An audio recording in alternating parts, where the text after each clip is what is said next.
Nós vamos abordar o valor que a prova produzida no inquérito policial tem no momento da sua valoração pelo juiz, no instante em que ele vai proferir a sentença.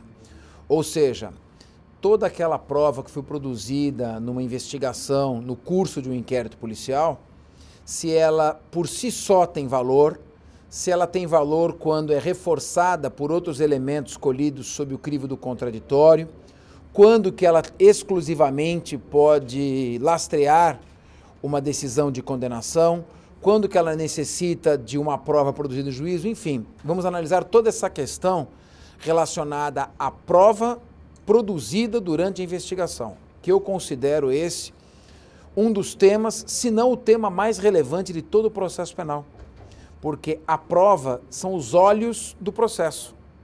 Não adianta nada se fazerem debates aprofundados sobre teorias jurídicas se eles não estiverem lastreados numa prova bem produzida e produzida de acordo com a lei e a Constituição. Quais são as características de uma prova robusta, contundente, que pode chegar com força no processo? Bom, aquela prova que tem natureza cautelar, aquela prova que ela, pela sua própria característica, não pode ser repetida, que são as chamadas provas urgentes. Você vai ouvir uma testemunha que está morrendo, então o processo penal permite que seja feito esse depoimento antecipadamente, não dá para esperar iniciar o processo que a testemunha morre. Uma conversa que está sendo mantida por telefone naquele mesmo instante, não dá para esperar a conversa se repetir em juízo, ela tem que ser gravada naquele momento. Então, estas provas, pela sua natureza cautelar, elas têm valor em juízo. Evidentemente que pelo princípio da livre apreciação da prova, o juiz vai conferir o peso que ele entender, de acordo com a sua fundamentação e de acordo com a sua convicção. Mas esta é uma prova robusta, uma prova que pode ser apresentada em juízo. As demais provas, aquelas que não têm natureza de urgência, elas necessitam ser confirmadas por algum elemento produzido durante o processo. Doutor Capês, isso é um problema que, especialmente o público leigo, tem dificuldade de entender e de aceitar. Sempre sai na imprensa, um processo que foi apurado, investigado pela polícia, chegou no judiciário e o juiz não aceitou, anulou aquela prova. Por que esse tipo de situação ainda acontece no Estado brasileiro? Eu diria que nós vivemos ainda um movimento pendular, né? Após a democracia, nós tivemos um momento em que se produzia tudo em favor do réu. Ou seja, na menor dúvida, se truncava a persecução penal. Depois nós passamos para um momento oposto, em que havia um certo assodamento pela produção da prova. Acho que nós estamos caminhando para o ponto de equilíbrio. O que se espera é uma polícia cada vez mais estruturada, que a Polícia Federal continue fazendo esse trabalho excepcional de fortalecimento das instituições democráticas, que nós temos que apoiar este trabalho, e que o Judiciário também faça o seu papel, analisando soberanamente quando ele entende que uma prova está ou não está de acordo com a Constituição. O mais importante numa democracia é que cada instituição cumpra o seu papel adequada e corretamente. E acho que cada um está fazendo a sua parte. O sistema penal brasileiro, ele é calçado num tripé. O juiz julga, o Ministério Público oferece a denúncia e a polícia investiga. O Ministério Público, investigando algumas situações, pode acabar desequilibrando esse tripé, essa balança?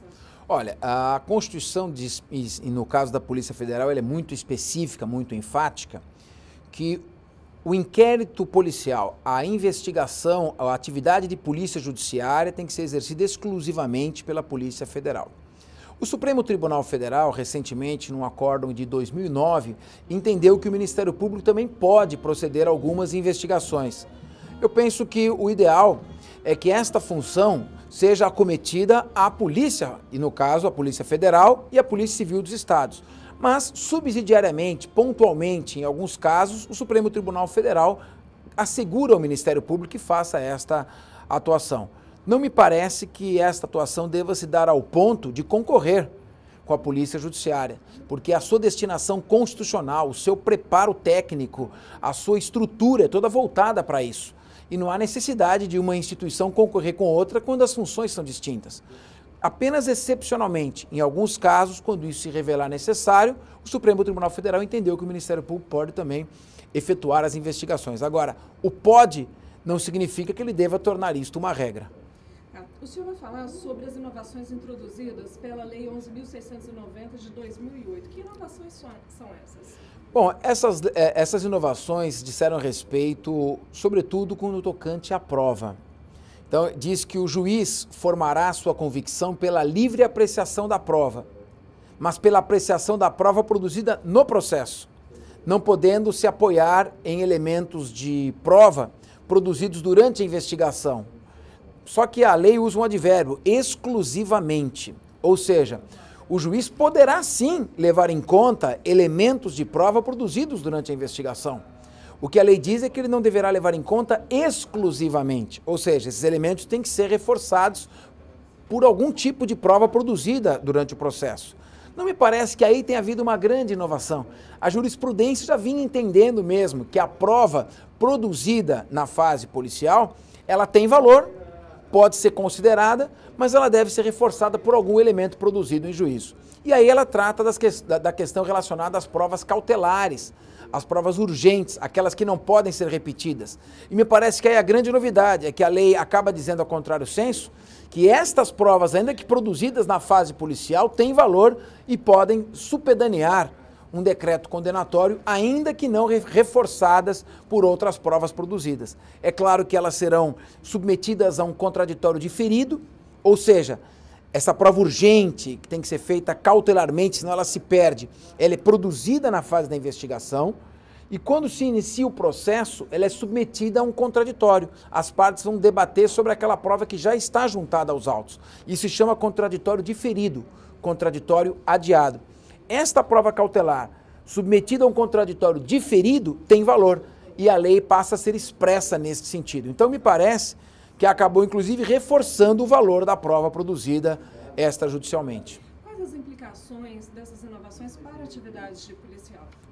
Bom, as implicações são de que a autoridade policial deve investir cada vez mais em técnicas de investigação que propiciem o esclarecimento seguro dos fatos. E essas técnicas de investigação, quando forem levadas a cabo em questões que são urgentes, por exemplo, as conversas que estão sendo travadas por telefone ou ambientalmente, o monitoramento de comunicações telemáticas ou por informática, tudo isso que é feito naquele momento, tem que ser feito em caráter urgente, passa a ter um valor de acordo com determinação expressa da lei. E um valor no sentido de que, desde que submetido a um contraditório diferido, pode por si só lastrear uma condenação. Então, na medida em que isto ocorre, este é praticamente um estímulo para que os órgãos policiais invistam cada vez mais em tecnologia para que se faça esse monitoramento seguro. E no final, a gente tenha um respeito à ordem pública, às leis, que é o que todos nós que queremos um país sadio e democrático pretendemos.